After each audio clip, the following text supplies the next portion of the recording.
بسم اللہ الرحمن الرحیم رب اشرح لی صدری ویسر لی امری واحلل عقدۃ من لسانی یفقہوا قولی۔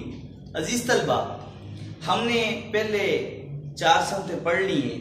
سب سے پہلے ہم نے سنت میراث النظیر پڑھی تھی، پھر ہم نے سنت تلمیع پڑھی تھی، تیسرے نمبر پر ہم نے سنت تضاد پڑھی تھی، اور چوتھے نمبر پہ ہم نے سنت تکرار پڑھی تھی۔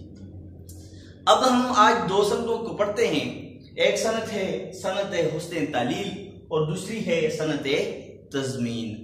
اچھا، سنت حسن تعلیل، اب دیکھیں اگر دریا کی لہریں جو ہیں، دریا کی موجیں جو ہیں، وہ اگر ٹھاٹھیں مار رہی ہیں تو اس کا سبب یہ ہے کہ وہ ایک قدرتی عمل ہے، اس وجہ سے وہ اٹھ رہی ہیں، ٹھاٹھیں مار رہی ہیں۔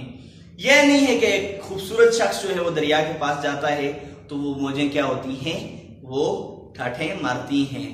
اگر دیکھیں آپ، سورج غروب ہو جاتا ہے شام کے وقت تو ایک قدرتی عمل ہے۔ ایسا نہیں ہے کہ سورج غروب ہونے کی وجہ سے کوئی حسین شخص ہے کہ وہ جب شام کو باہر نکلتا ہے تو سورج اس کو شرما کے غروب ہو جاتا ہے۔ اب اسی حوالے سے آج ہم پڑھ رہے ہیں سنت حسن تعلیل۔ طریقہ وہی ہے ہمارا۔ سب سے پہلے ہم جو ہیں 4 سٹیپ میں سنت کو کریں گے۔ سب سے پہلا سٹیپ جو ہمارا ہوگا وہ ہوگا لغوی معنی۔ لغوی معنی، تو لغوی معنی کیا ہے سنت حسن تعلیل کے؟ تعلیل کے معنی ہے سبب۔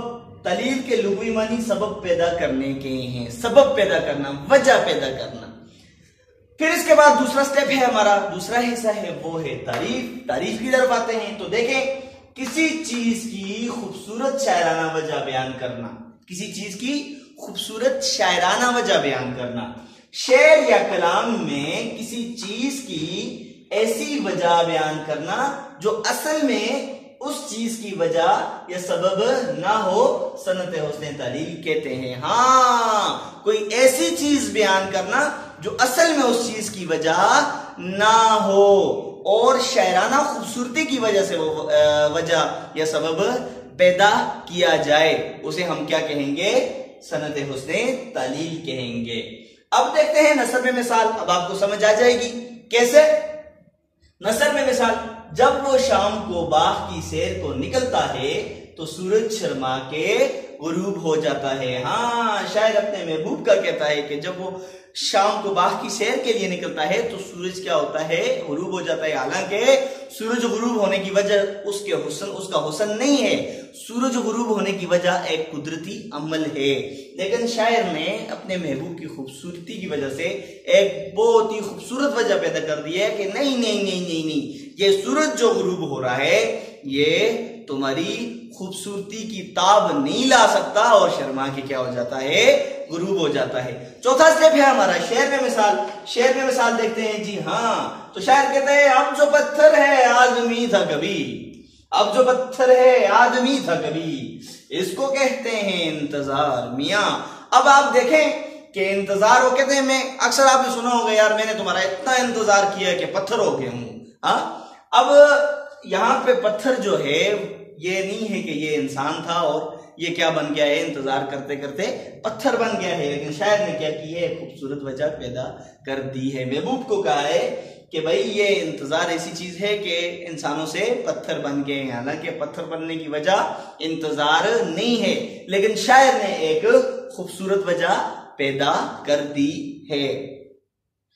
دوسرا شعر ہے، دیکھتے ہیں کون سا ہے۔ پیاسی تھی جو سپاہ خدا 3 رات کی، سائل سے سر پٹکتی تھی موجے فرات کی۔ ہاں، تو آپ دیکھیں وہ کہتا ہے کہ جب حضرت امام حسین رضی اللہ تعالیٰ عنہ کی سپاہ فوج جو ہے وہ پیاسی تھی تو وہیں نزدیک دریائے فرات کی موجیں جو ہیں وہ سائل سے سر پٹکتی تھیں، سر مارتی تھیں کہ کوئی جائے اور ان کے ہونٹوں سے لگائے اور ان کو سیراب کر دے، لیکن دیکھیں شاعر نے ایک خوبصورت وجہ پیدا کر دی ہے۔ موجوں کا سر پٹکنا یا موجوں کا ٹھاٹھیں مارنا یا موجوں کا سر مارنا وہ کسی کی وجہ نہیں ہے بلکہ ایک قدرتی عمل ہے، لیکن یہاں پہ شاعر نے وہ ایک خوبصورت وجہ پیدا کر دی ہے کہ یہ سائل کی موجیں اس لیے سر پٹک رہی ہیں تاکہ سپاہ خدا جو ہے حضرت امام حسین رضی اللہ عنہ کی جو فوج ہے ان کی پیاس بجھائی جائے، ان کی پیاس بجھائی جائے۔ ہاں، غالب کا شعر ہے کہ ہوتا ہے نہاں گرد میں صحرا میرے ہوتے، ہوتا ہے نہاں گرد میں صحرا میرے ہوتے، گستا ہے جبیں خاک میں، گستا ہے جبیں خاک پہ دریا میرے آگے۔ ہاں تو غالب کہتا ہے کہ میں اتنا عظیم اور اتنا عظیم آدمی اور اتنا عظیم شاعر ہوں کہ میں جب صحرا میں جاتا ہوں تو صحرا بھی گرد میں ڈوب جاتا ہے، اور جب میں دریا کے سامنے جاتا ہوں تو دریا اپنی جبیں، اپنا ماتھا جو ہے وہ کیا کرتا ہے، وہ زمین پہ گھستا ہے، رگڑتا ہے۔ حالانکہ اس کی اصل وجہ یہ نہیں ہے، یہ ایک قدرتی عمل ہے کہ دریا بہہ رہا ہے اور صحرا میں گردی ہوتی ہے، مٹی ہوتی ہے تو مٹی گرد کو ہی کہتے ہیں۔ لیکن غالب نے یہاں پہ کیا کر لی ہے، خوبصورت وجہ پیدا کر لی ہے۔ اس کے بعد ہم آتے ہیں عزیز طلبہ دوسری سند کی طرف، سند تضمین۔ سند تضمین، سند تضمین کو ہم 3 حصوں میں کریں گے۔ اس سے پہلے ہم ساری سندوں کو کیا کر رہے تھے، 4 حصوں میں کر رہے تھے، 4 سٹیپس میں کر رہے تھے، لیکن اب ہم سند تضمین کو 3 حصوں میں کریں گے۔ اس کے صرف 3 حصے ہیں۔ سب سے پہلے ہم تضمین کے لغوی معنی دیکھیں گے۔ لغوی معنی شامل کرنا یا ملانا ہے۔ سند تضمین کے لغوی معنی شامل کرنے یا ملانے کے ہیں۔ ہاں تو اس کے بعد ہم آتے ہیں اس کی تعریف کی طرف۔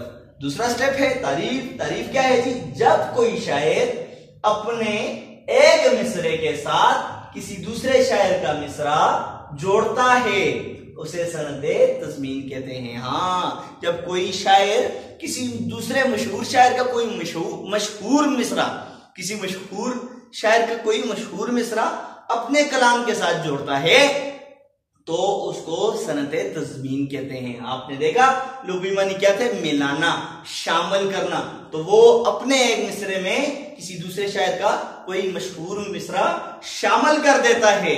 اب ہم آتے ہیں، میں نے آپ کو کہا تھا 3 ہی سٹیپ ہیں اس کے، لغوی معنی ہے، تعریف ہے اور شعر میں مثال ہے۔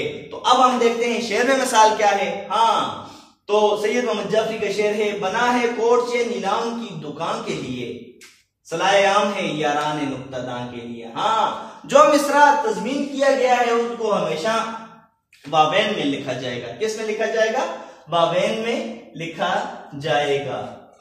جو مصرع تضمین کیا گیا ہے یعنی کسی دوسرے شاعر کا لیا گیا ہے تو وہ ہمیشہ بابین میں لیا جائے گا۔ آپ دیکھیں اب سید محمد جعفری جو ہیں انہوں نے ان کی ایک نظم سے یہ شعر لیا گیا ہے، بنا ہے کوٹ سے نیلام کی دکان کے لیے، صلاح عام ہے یاران نقطہ داں کے لیے۔ تو اب دیکھیں آپ یہ پہلا مصرع جو ہے، شعر کی پہلی لائن کو پہلا مصرع کہا جاتا ہے اور شعر کی دوسری لائن کو مصرع ثانی کہا جاتا ہے، مصرع ثانی یعنی کہ دوسرا مصرع۔ تو آپ دوسرا مصرع دیکھیں، یہ مرزا اسد اللہ خان غالب کا ہے۔ پہلا مصرع کس کا ہے، سید محمد جعفری کا، اور دوسرا مرزا اسد اللہ خان غالب کا ہے۔ اصل شعر کیا ہے یہ، ہاں ادائے خاص سے غالب ہوا ہے نقطہ سرا، ادائے خاص سے غالب ہوا ہے نقطہ سرا، صلاح عام ہے یاران نقطہ داں کے لیے۔ دوسری مثال کی طرف آتے ہیں، سید ضمیر جعفری کی نظم ہے تو وہ کیا کہتے ہیں، یہ کام آئے نہ آئے ہم انہی سے کام لیتے ہیں۔ یہ سڑکیں ایک نظم ہے ان کی، اس کے اندر ایک بند سے یہ شعر لیا گیا ہے۔ دیکھیں، یہ کام آئے نہ آئے ہم انہی سے کام لیتے ہیں، گلوں سے خار بہتر ہیں جو دامن تھام لیتے ہیں۔ تو عزیز طلبہ یہ پہلا شعر سید ضمیر جعفری کا ہے، اور دوسرا جو ہے میرا خیال ہے آپ دیکھ بھی لیں، میرا خیال ہے یہ داغ دل بھی کا ہے۔ تو یہ دوسرا شعر جو ہے آپ نے دیکھا بابین میں لکھا ہوا ہے، تو یہ کسی دوسرے شاعر کا شعر ضمیر جعفری نے اپنے پہلے مصرے کے ساتھ دوسرا مصرع لگا دیا ہے۔ یہ کیا ہے، سند تضمین۔ اب ہم دوبارہ سے آتے ہیں، ہم نے آج کیا پڑھا، ہاں ہم نے سب سے پہلے سند حسن تعلیل پڑھا۔ کیا پڑھا، سند حسن تعلیل۔ تعلیل کی سب سے پہلے ہم نے کیا چیز دیکھنی ہے، وجہ دیکھنی ہے، اس کے لغوی معنی دیکھنے ہیں۔ کیا دیکھنے ہیں، لغوی معنی۔ تو لغوی معنی ہے سبب پیدا کرنا، تضمین کی لغوی معنی کیا ہے، سبب پیدا کرنا۔ اس کے بعد تعریف ہے کسی بھی چیز کی کوئی ایسی علت یا وجہ بیان کرنا جو اصل میں اس کی وجہ نہ ہو، اور اس وجہ کی وجہ سے، اس وجہ سے ایک کلام میں خوبصورتی پیدا ہو، اسے سند تلمین کہتے ہیں، سند تعلیل کہتے ہیں۔ پھر ہم آئے نثر میں مثال۔ آپ نے دیکھا نثر میں مثال یہ تھی کہ وہ کہتا ہے جب وہ شام کو باغ کی سیر کے لیے نکلتا ہے تو سورج بھی شرما کے غروب ہو جاتا ہے۔ پھر شعر میں مثال کی طرف آئے، شعر میں مثال کیا تھی، کیا اب جو پتھر ہے آدمی تھا کبھی، اس کو کہتے ہیں انتظار میاں، اور پیاسی تھی جو سپاہی خدا 3 رات کی۔ ساحل سے سر پٹکتی تھی موجیں فرات کی. تو یہ پتھر جو ہے انتظار کی وجہ سے پتھر نہیں بنا، لیکن شاعر نے یہاں پہ خوبصورت وجہ پیدا کر دی ہے. اور دریا کی موجیں اس لیے کناروں کے ساتھ سر نہیں مار رہی ہیں کہ وہ کوئی ان کو لے کے جائے اور لوگوں کو سیراب کرے، بلکہ یہ ایک قدرتی عمل ہے. لیکن شاعر نے یہاں پہ ایک خوبصورت وجہ پیدا کر دی ہے. اس کے بعد ہماری دوسری تضمین تھی، معنی جو ہے اس کے شامل کرنا، ملانا، لغوی معنی. پھر اس کی تعریف تھی جب شاعر اپنے ایک مصرے کے ساتھ کسی دوسرے مشہور شاعر کا مصرع شامل کرتا ہے، اسے تضمین کہتے ہیں. اور پھر اس کے بعد دو اشعار آپ کے سامنے بنا ہے، کوٹ نیلام کی دکان کے لیے، صلاح عام ہے یاران نقطہ داں کے لیے. اصل میں یہ شعر کیا ہے؟ ادائے خاص سے غالب ہوا ہے نقطہ سرا، صلاح عام ہے یاران نقطہ داں کے لیے، لیکن یہاں یہ تضمین کیا گیا ہے. اور دوسرا داغ دلوی کا شعر ہے، گلوں سے خار بہتر ہیں، رقیبوں سے رفیقوں سے رقیب اچھے جو جل کے نام لیتے ہیں، گلوں سے خار بہتر ہیں جو دامن تھام لیتے ہیں. تو یہ ضمیر جعفری نے اس کا دوسرا مصرع لیا اور اپنے ایک مصرے کے ساتھ کیا کر لیا؟ اس دوسرے مصرے کو شامل کر لیا. تو عزیز طلبہ، مجھے یقین ہے کہ آج کا ٹاپک جو ہے وہ آپ کو سمجھ آیا ہوگا. اگر آپ کو کسی قسم کی سمجھ نہیں آئی یا اس میں کوئی ابہام ہے، کوئی مشکل ہے، تو آپ نیچے کمنٹ میں رائے کا اظہار کر سکتے ہیں. کوشش کی جائے گی کہ آپ کی مشکل کو دور کیا جائے. آپ کا ہوم ورک یہ ہے کہ آپ نے یہ دونوں سنتیں لکھنی بھی ہیں، لکھ کے بھیجنی بھی ہیں اور یاد بھی کرنی ہے. اللہ تعالیٰ آپ کا حامی و ناصر ہو. اللہ حافظ.